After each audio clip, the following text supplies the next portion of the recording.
हाय दोस्तों, आपका PM study centre में बहुत बहुत स्वागत है। तो आज के इस वीडियो में हम कूलाम का नियम, कूलॉम्स लॉ, जो कि बोर्ड एग्जाम की दृष्टि से very very most important topic है तथा यह बोर्ड एग्जाम में 3 अंक में पूछा जाता है। तो कूलाम का नियम क्या होता है? Coulomb's law. What is Coulomb's law? तो किन्हीं दो आवेशों के बीच लगने वाला आकर्षण अथवा प्रतिकर्षण बल दोनों आवेशों के गुणनफल के अनुक्रमानुपाती तथा उनके बीच के दूरी के वर्ग के व्युत्क्रमानुपाती होता है, जिसे हम कूलाम का नियम कहते हैं। इस बल की दिशा दोनों आवेशों को मिलाने वाली रेखा के अनुदिश होता है, और जो यह दोनों आवेशों के बीच बल लगता है, वैद्युत बल, वह दोनों आवेशों को मिलाने वाली रेखा के अनुदिश अर्थात उसी के दिशा में होता है। तो कूलाम का नियम यह होता है कि किन्हीं दो आवेशों या दो बिंदु आवेश भी कह सकते हैं, तो किन्हीं दो बिंदु आवेशों के बीच लगने वाला आकर्षण अथवा प्रतिकर्षण बल उन दोनों आवेशों के गुणनफल के अनुक्रमानुपाती तथा उन आवेशों के बीच की दूरी के वर्ग के व्युत्क्रमानुपाती होता है, जिसे कि हम कूलाम का नियम कहते हैं। तो चलिए इसे सिद्ध करते हैं कूलाम के नियम को।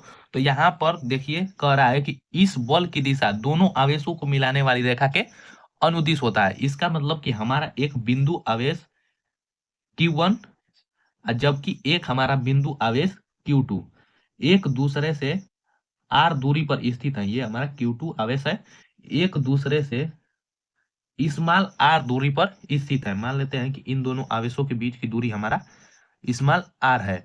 तो इन दोनों के बीच जो लगेगा हमारा बल, आकर्षण बल अथवा प्रतिकर्षण बल, जिसे वैद्युत बल के नाम से जाना जाता है।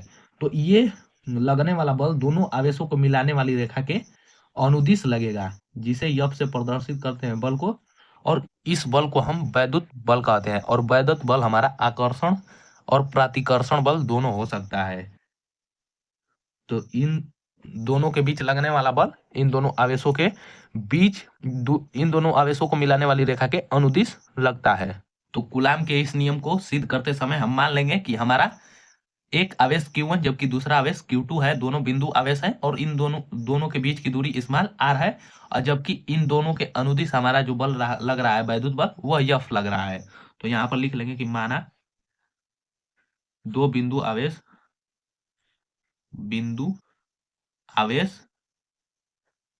Q1 Q1 तथा Q2 तथा इनके बीच की दूरी स्मॉल r, इनके बीच की दूरी r हो तो इस नियम के अनुसार हम इसे सिद्ध करेंगे। तो यहाँ कह रहा है कि दो आवेशों के बीच लगने वाला आकर्षण अथवा प्रतिकर्षण बल दोनों आवेशों के गुणनफल के अनुक्रमानुपाती, मतलब जो दोनों आवेश हैं Q1 और Q2, इन दोनों के गुणनफल के अनुक्रमानुपाती होगा बल। तो यहाँ पर हमारा यह अनुक्रमानुपाती हो जाए Q1 इंटू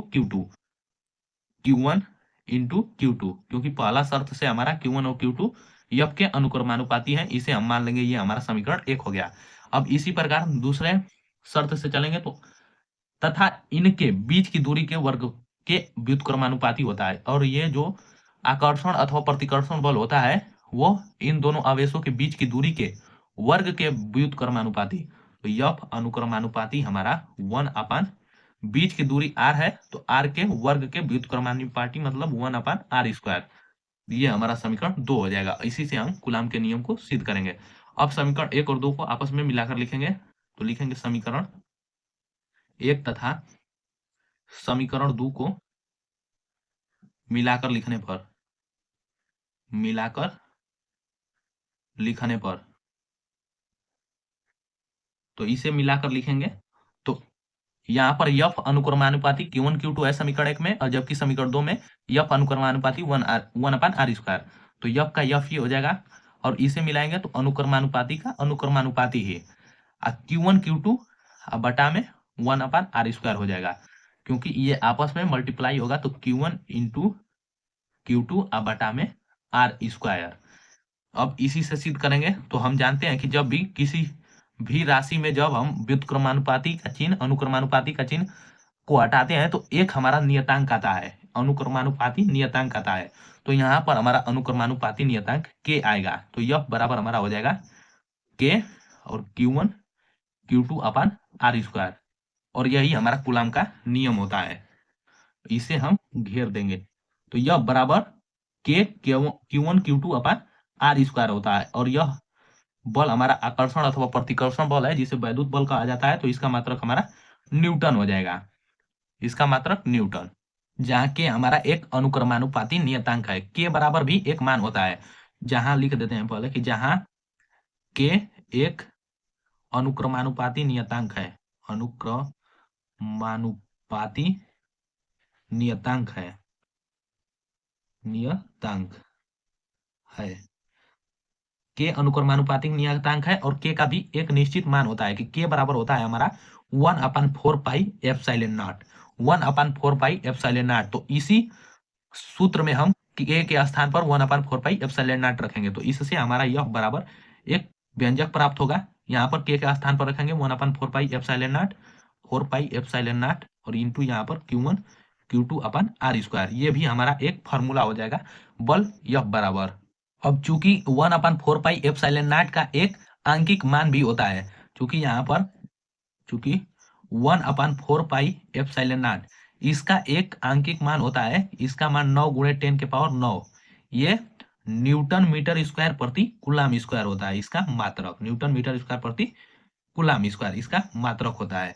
तो अब हम इस सूत्र में 1/4 पाई एप्सिलॉन नॉट के स्थान पर हम एप्सिलॉन नॉट या इसे एप्सिलॉन नॉट 0 भी पढ़ते हैं, इसके स्थान पर 9 × 10⁹ रखेंगे। तो चलिए रख देते हैं। तो यह बराबर हमें एक सूत्र प्राप्त होगा, यह बराबर 9 × 10⁹ और यहाँ पर Q1 Q2 अपन R स्क्वायर।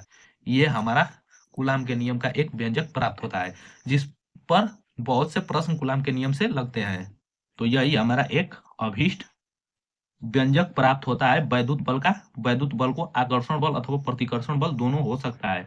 इसका मात्रक हमारा हो जाएगा न्यूटन, क्योंकि बल का मात्रक हमेशा न्यूटन ही होता है। तो आज के वीडियो में बस इतना ही। अगले वीडियो में हम एप्सिलॉन नॉट का मात्रक और बीमा को देखेंगे, जो कि बोर्ड एग्जाम में 1 अंक में पूछा जाता है। और यदि वीडियो पसंद आई होगी तो इसे ज़्यादा से ज़्यादा लाइक, शेयर और चैनल को सब्सक्राइब करना ना भूलें। और वीडियो को लास्ट तक देखने के लिए बहुत बहुत धन्यवाद।